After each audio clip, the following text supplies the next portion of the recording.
ሰላም ጤና ይስጥልን ወደ ጄኤምኤም ቴሌቪዥን ተመልካቾቻችን ከጄኤምኤም ቴሌቪዥን የጄኤምኤም መረጃዎቻችን እናንተ እንደሰሳለን እንገኛለን በቅድሚያ ማርስ ዜናዎች በኢትዮጵያ ሙሉ ወንጌል አማኞች ቤተክርስቲያን የደቡብ ምዕራብ አዲስ አበባና አካባቢው የትውልድ አድራ በሚል ርዕስ ስልጣናት ሰጥቷል ከውጪ በኬንያ በረሃብ አምልኮ ምክንያት መሞታቸው አልቀረም የተባሉ የሁለት ሰዎች አስክሬን ተገኝቷል በኢራን የሚገኙ ክርስቲያኖች የ250 ዓመት እስራት እንደተፈረደባቸው ሪፖርት አመላከተ መረጃዎቹን ኢየሱስና ያስ ወደ እናንተ ያደረስኩኝ አብራችሁ ቆይ ተደርጋለሁኝ አብራችሁ ነው በኢትዮጵያ ሙሉ ወንጌል አማኞች ቤተክርስቲያን የደቡብ ምዕራብ አዲስ አበባና አካባቢው ክልል በወሊሶ ቱሉ ቦሎ ክላስተር የትውልድ አድራ በሚል ርዕስ ስልጣና ሰጥቷል በወሊሶ መሃል አጥቢያ በተሰጠው በዚህ ስልጣና ላይ የቤተክርስቲያን መሪዎች የልጆች አስተማሪዎችና ወጣት አስተባባሪዎች ተገኝተዋል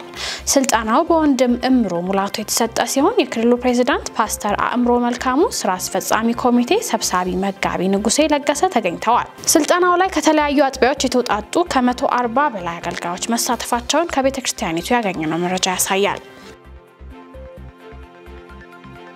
የሚያስተናግዳቸው መንገደኞች ቁጥር በፍጥነት እየጨመረ የመጣው የአፍሪካ ግዙፉ አየር መንገድ የኢትዮጵያ አየር መንገድ በአፍሪካ አሉ ከሚባሉ አየር ማረፊያዎች የዋነኛው ይሆናል የተባለው ግንባታ በሚቀጥለው ዓመት ያስጀምራል ተባለ የአየር መንገዱ ዋና ስራ አስፈጻሚ አቶ መስፍን ጣሰው ለቢቢሲ እንደተናገሩት ለዚሁ ስራ የሚያስፈልገውን ዝግጅት የሚያደርጉ 7 የግንባታ ኩባንያዎች ስራ ጀምረዋል በሁለት ምዕራፍ ተከፍሎ ግንባታው የሚካሄደው አየር ማረፊያው በመጀመሪያ ዙር ግንባታው በአመት 60 ሚሊዮን መንገደኞችን የማስተናገድ አቅም ይኖረዋል ብለዋል መረጃዎቻችን ወደ እናንተ መድረሳቸውን ቀጥለዋል አሁን ደግሞ ከውጪ ወራገኛቸው መረጃዎችን አልፋለን በየአመቱ 600,000 ሰዎች በወባ በሽታ እንደሚሞቱ ተገልጿል ከነዚህም ውስጥ 95% የሚሆኑት ሟቾች አፍሪካውያን መሆናቸውን የዓለም ጤና ድርጅት አስታውቋል ድርጅቱ ባወጣው አዲስ ሪፖርት በ2023 ብቻ 23 ሚሊዮን ሰዎች በወባ በሽታ መያዛቸውን ገልጸዋል በዚሁ አመት 597,000 ሰዎች መሞታቸውን ሪፖርቱ አመላክቷል መረጃው የአናዶሎ ነው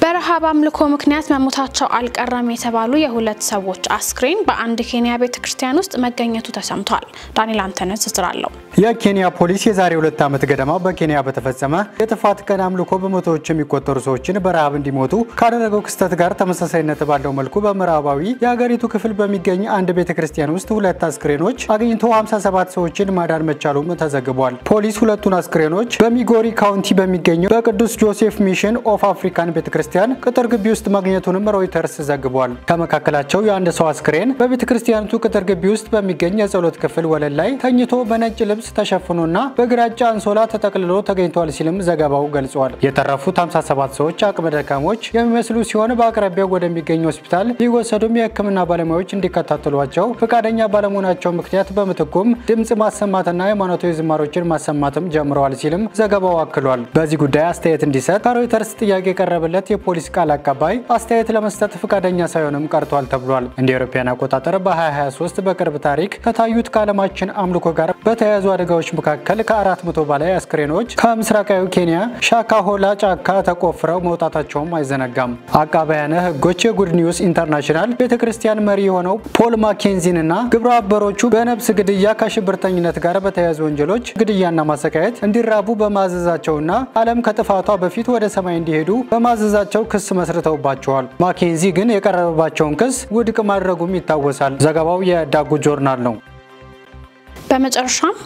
በኢራን የሚገኙ ክርስቲያኖች የ250 ዓመት እስራት እንደተፈረደባቸው ሪፖርት አመላከተ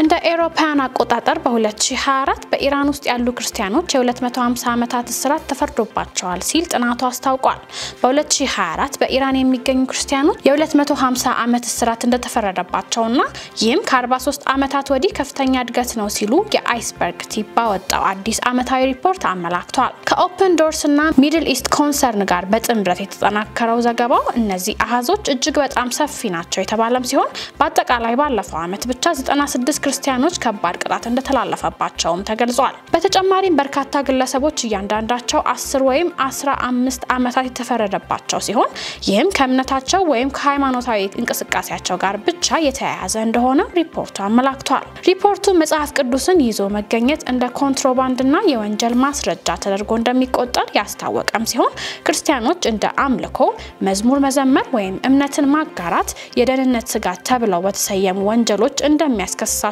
ተገልጿል። የኢራን መንግስት ክርስቲያኑን ማህበረሰብ ለማግለልና በገንዘብ ለማዳከም የሚያደርገውን ጥረት አጠናክሮ የቀጠለ ይመስላል ሲል ሪፖርቱ ጠቁሟል።